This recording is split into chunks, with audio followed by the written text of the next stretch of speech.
Bom, gente, o doutor Luciano foi o nosso convidado hoje porque nós estamos no mês de outubro, né? O período aí em que celebramos no Brasil e no exterior a ideia, né? O objetivo da gente compartilhar informações, promover, é claro, a conscientização sobre o câncer de mama, a fim de contribuirmos aí para a redução da incidência e também da mortalidade por essa doença. O objetivo, né, do Outubro Rosa é divulgar essas informações sobre o câncer de mama, fortalecer as recomendações do Ministério da Saúde para a prevenção, o diagnóstico precoce e, é claro, o rastreamento dessa doença. E para bater esse papo, então, com a gente, doutor Luciano, boa noite. Antes de mais nada, agradecer ao senhor. Eu sei que vocês, médicos, geralmente têm uma vida bastante corrida.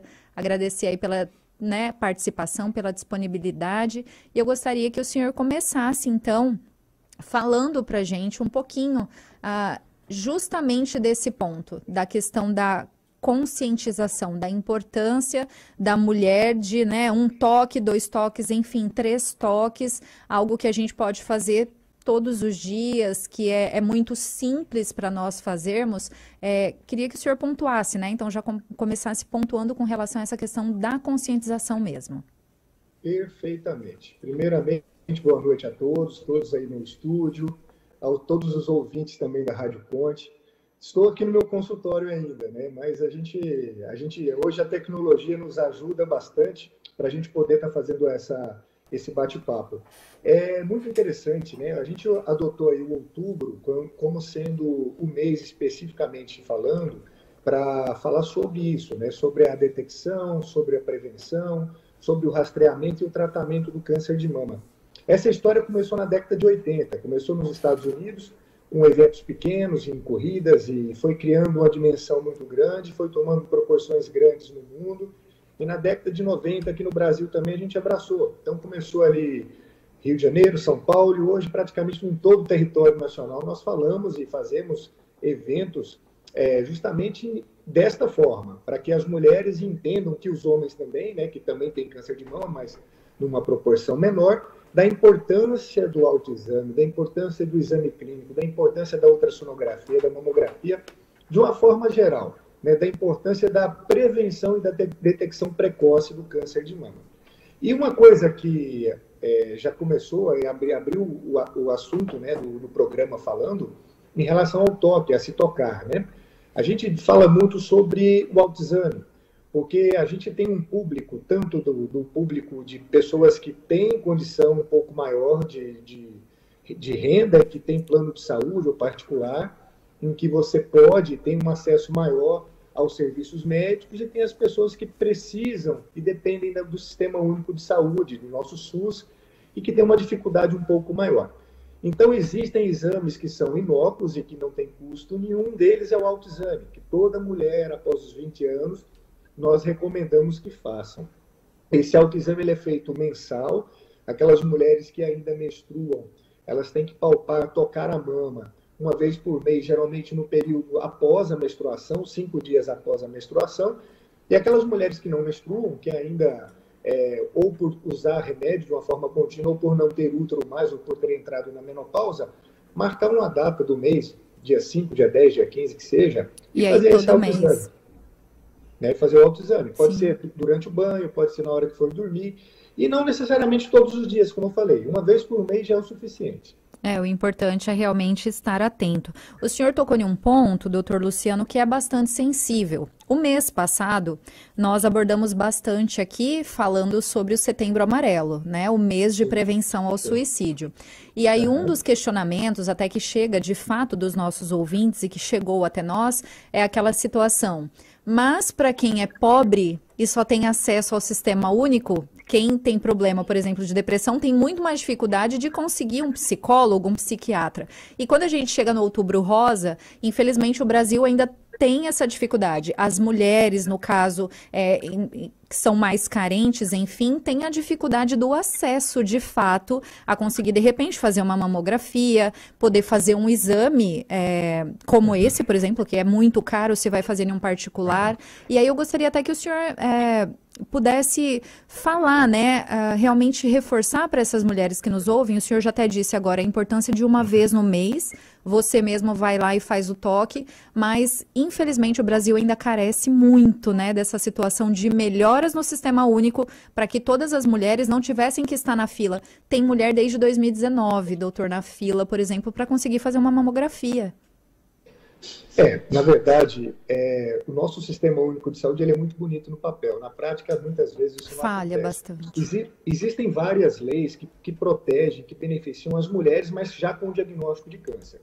Por exemplo, eu trabalho em duas regiões aqui em Cuiabá, uma numa clínica privada e outra num hospital público. As mulheres hoje que vão ao hospital, que já chegam no hospital com diagnóstico, geralmente em torno de 60 dias elas já estão passando pela cirurgia. Entre fazer exame pré-operatório e cirurgia, então assim, o hospital, quando ela já tem um diagnóstico de câncer, é mais rápido. O tratamento é rápido, até porque por lei, em 60 dias ela tem que dar início ao tratamento. Agora, a dificuldade que nós vemos mesmo é naquela paciente que vai procurar o auxílio, vai procurar um ginecologista, procurar um clínico geral, que não tem nada, ele precisa fazer um exame de rotina. E às vezes realmente está na fila desde 2019. Infelizmente, nós ainda sofremos disso no Brasil, e não era para sofrer. Entendi. Tem mulher que faz exame demais. Se a gente for pegar a população brasileira de uma forma geral, 20% da população, apenas de 20% a 25%, fazem a mamografia, o restante não faz. Então, o diagnóstico ainda no Brasil ele é tardio. O motivo do diagnóstico tardio é justamente a dificuldade que as mulheres têm de fazer os exames de rotina periódicos para a detecção precoce do câncer de mama. É verdade. Bom, doutor, para as mulheres, né, que estão nos ouvindo, e é claro também para os homens que é importante a gente ter consciência e saber de fato como se dá, quais seriam, doutor, os principais sinais e sintomas do câncer de mama? O senhor falou do toque, então claro que um dos que chama atenção seria o caroço. Temos alguns outros sintomas? Existem outros sintomas, sim. O principal é o caroço, é o nódulo mamário. Em 80% das vezes, o diagnóstico de câncer de mama ele é feito através da palpação mesmo, e a própria paciente identifica isso, a própria mulher identifica esse nódulo. Sim. Então, por que a nodulação? Câncer de mama, em 90% das vezes, ele não dói. Então, aquele caroço que aparece, que a mulher palpou, viu diferença na mama, aí sim ela procura auxílio médico. Esse tipo de alteração é o principal. Então, assim, nós temos os nódulos mamários, que é a principal forma de diagnóstico de câncer de mama.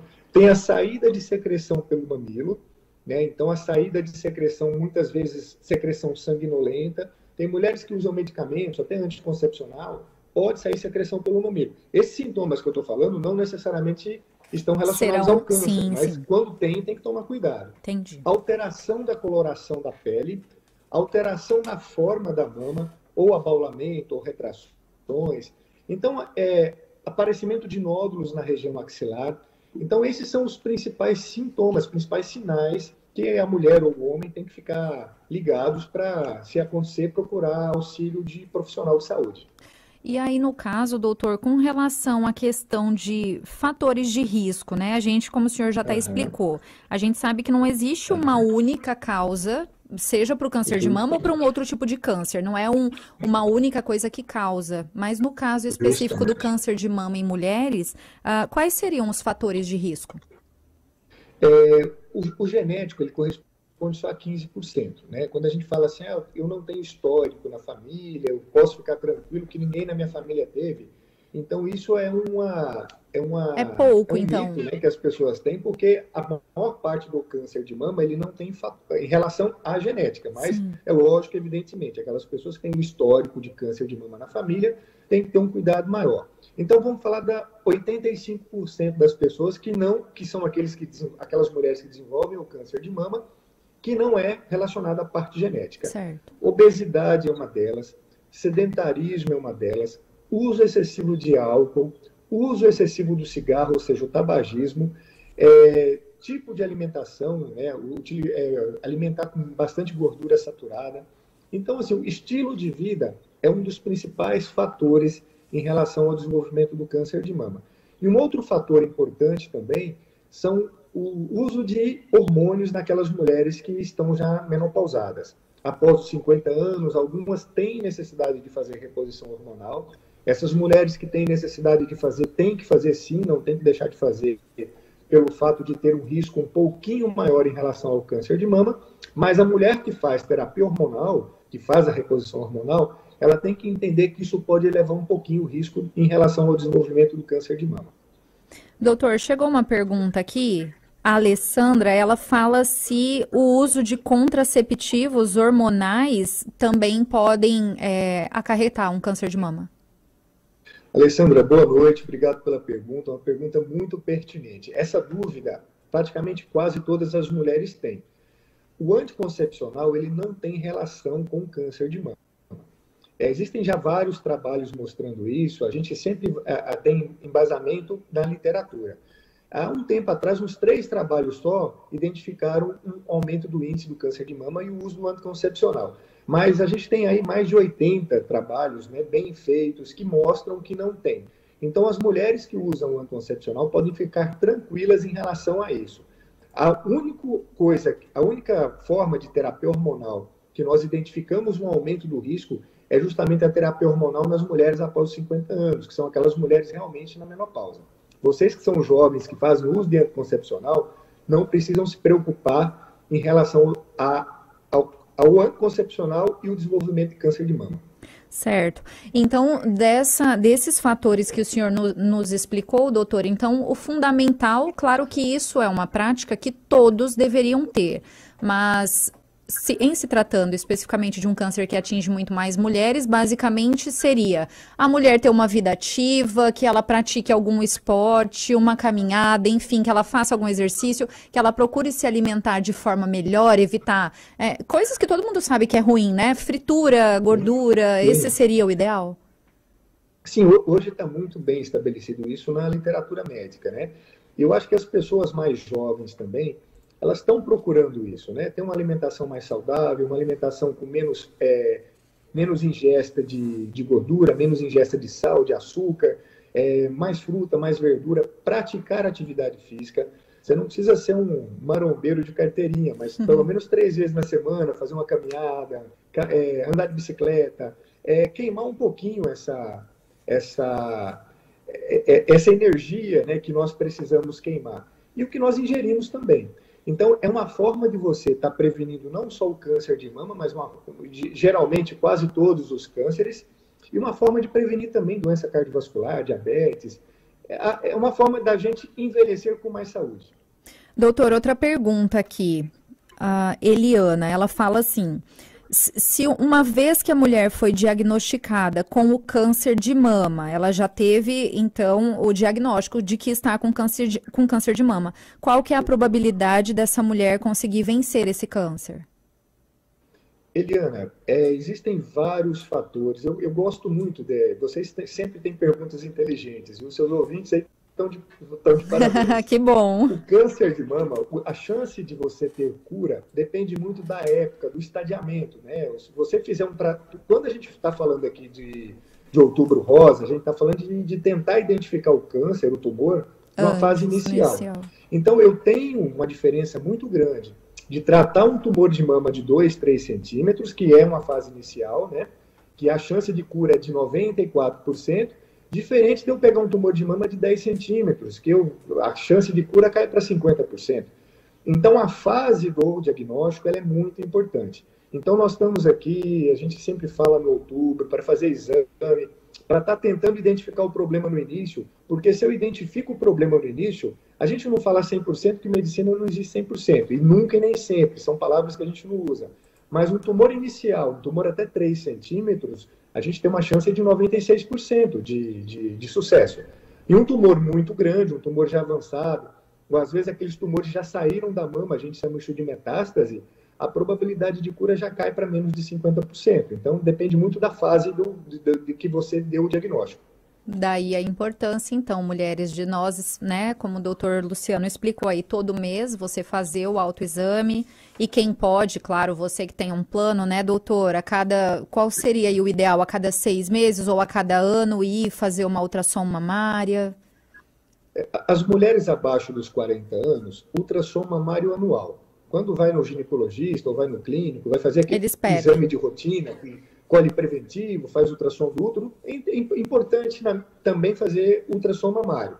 Então, aquelas mulheres dos 20 aos 40 anos. Acima dos 40 anos, é recomendado dos 40 aos 50 ou fazer mamografia uma vez por ano ou a cada 2 anos. Isso depende muito do serviço, se a mulher tem o tipo de mama que ela tem, se ela tem histórico familiar de câncer ou não. Então, pode-se fazer a mamografia de 2 em 2 anos, dos 40 aos 50, ou anual, e após os 50, a mamografia ela é feita anual. A gente está falando isso daquela mulher como screening, aquela mulher que não tem nada, não tem nenhuma alteração na mama. Certo. Se ela tiver alguma alteração, mesmo sendo benigna, um cisto, um nódulo benigno, que pode acontecer, a gente recomenda, sugere que faça esse acompanhamento de 6 em 6 meses, ultrassom de 6 em 6 meses, ou mamografia de 6 em 6 meses, mas, a grosso modo, pegando a população de uma forma geral, acima dos 40, mamografia anual, abaixo dos 40, ultrassonografia. Tá certo, então. Agora são 6h37, lá em Pontal do Araguaia, são 7h37. Eu entrevistei aqui o médico especialista, ele é especialista em mastologia e também ginecologia, o doutor Luciano Floresbello. Doutor Luciano, gostaria mais uma vez de agradecer ao senhor pela participação, por todos esses esclarecimentos. Espero que possamos voltar a nos falar, não só no Outubro Rosa, mas em tantos outros momentos, e sempre evidenciando a importância da gente falar da conscientização, é claro, e da descoberta o mais precoce possível, né, desse tipo de câncer. Sim. Vou deixar o microfone aberto aí para suas considerações finais. Mais uma vez, muito obrigada. Com certeza, agradeço mais uma vez aí pelo convite para a gente estar falando, e me coloco à disposição de vocês. Sempre que precisarem, eu estou aqui a ordem para a gente estar conversando assuntos sobre saúde da mulher de uma forma geral. Estou à disposição de vocês.